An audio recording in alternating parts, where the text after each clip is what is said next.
नमस्कार मित्रांनो, स्वागत आहे तुमचं रेणुका स्टाईलमध्ये। आज मी तुम्हाला अशा एका ठिकाणी घेऊन आले आहे जिथे आल्यावर मनाला मिळणारी शांतता खरंच शब्दात सांगता येणार नाही।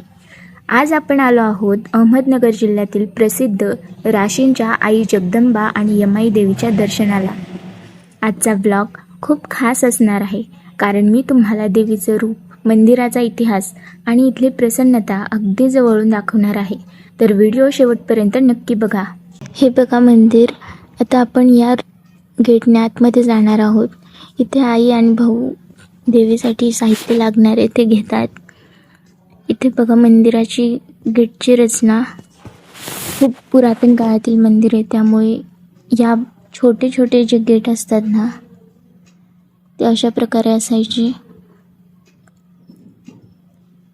आता इथून आपण आतमध्ये जाऊया। पलीकडे जी कमान दिसते ते मेन एंट्रन्स आहे मंदिरात जाण्याचं। हा बघा मंदिराचा परिसर। थोडं पुढे जाऊन दाखवते।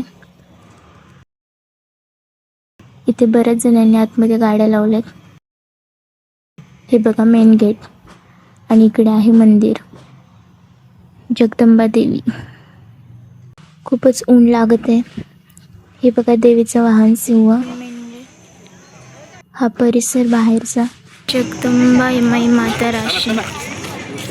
ते पण काही दुकान आहेत। इथून आपण आतमध्ये जाऊया। खूप ऊन लागत आहे, ते आपण चप्पल काढूया आणि इथून आतमध्ये जाऊया। हे बघा गाईस मंदिराचं मुख्य प्रवेशद्वार आणि येथील दरवाजाची रचना बघा किती सुंदर आहे। मित्रांनो, आता आपण मुख्य प्रवेशद्वारातून आत आलो आहोत। इथं आत शिरल्या शिरल्या तुमचं लक्ष जाईल ते म्हणजे दोन्ही बाजूला असलेल्या सुंदर देवळांकडे।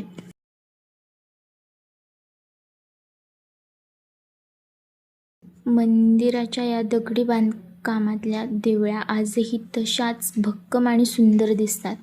दर्शनाला जाण्यापूर्वी किंवा दर्शन झाल्यावर इथं थोडा वेळ बसून मंदिराचं सौंदर्य बघण्यात एक वेगळीच मजा आहे।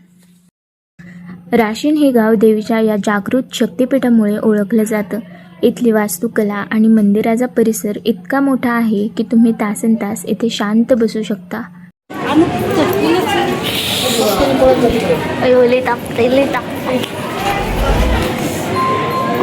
आलो आहोत आपण आतमध्ये। हे बघा मंदिर।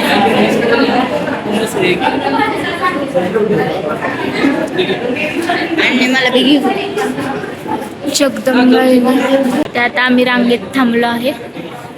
थोड्या वेळाने आपण दर्शन घेऊया देवीचं। जुन्या काळातील भिंत।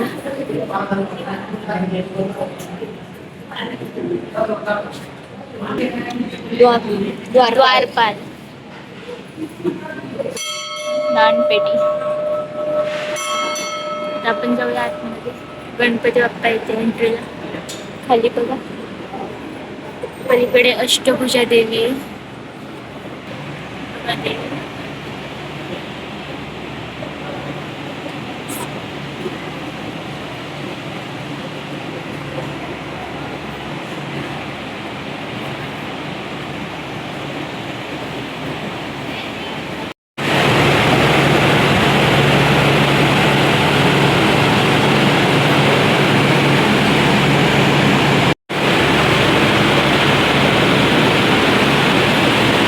आता आपण घेऊया आई जगदंबा आणि यमाई देवीचं मुख्य दर्शन। असं म्हणतात की इथे मनोभावे मागितलेली प्रत्येक इच्छा आई पूर्ण करते। मूर्तीचं दर्शन घेतल्यावर असं वाटतं की देवी आपल्याकडे बघून हसते। इतकं सात्विक रूप आहे आईचं। तर आता आपण आलो आहे दर्शन करून बाहेर।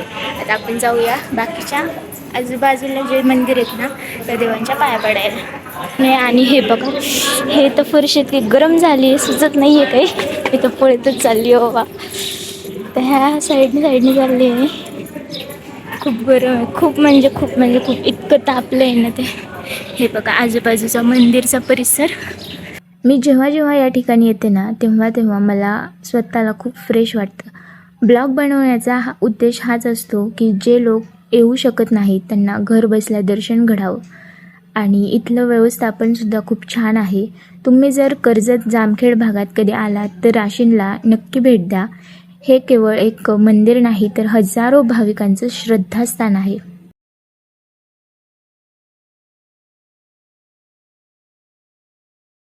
तर लक्ष्मीनारायण देवीचं मंदिर आहे. मल्हारी म्हाळसा देवी. इथे संत ज्ञानेश्वर महाराजांचं देऊळ आहे. इथे गुरुदेव दत्त. छान आहे ना मंदिर. लांबून दाखवते तुम्हाला.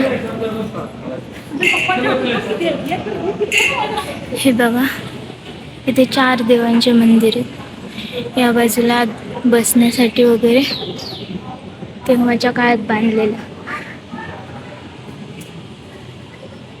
इथे महादेवाचं मंदिर आहे. तर आपण इथे पण पिंड आहे. ओम नमः शिवाय. आणि इथे छोटा नंदी म्हणजे नंदी महाराजांची छोटी मूर्ती.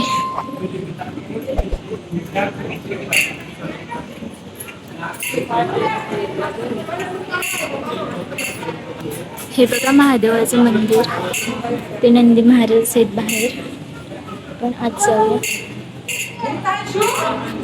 डॉगी झोपला बाहेर. गणपती बाप्पा आणि महादेवाची पिंड छान आहे आतमध्ये. ते डॉगी झोपल्यामुळे जाऊ का नको असं झाले. चावायचं ते उभं. आणि आतमध्ये असं आहे. आणि आतमध्ये महादेवाची पिंड. चला बाहेर जाऊया आता पुढे दुसरीकडे.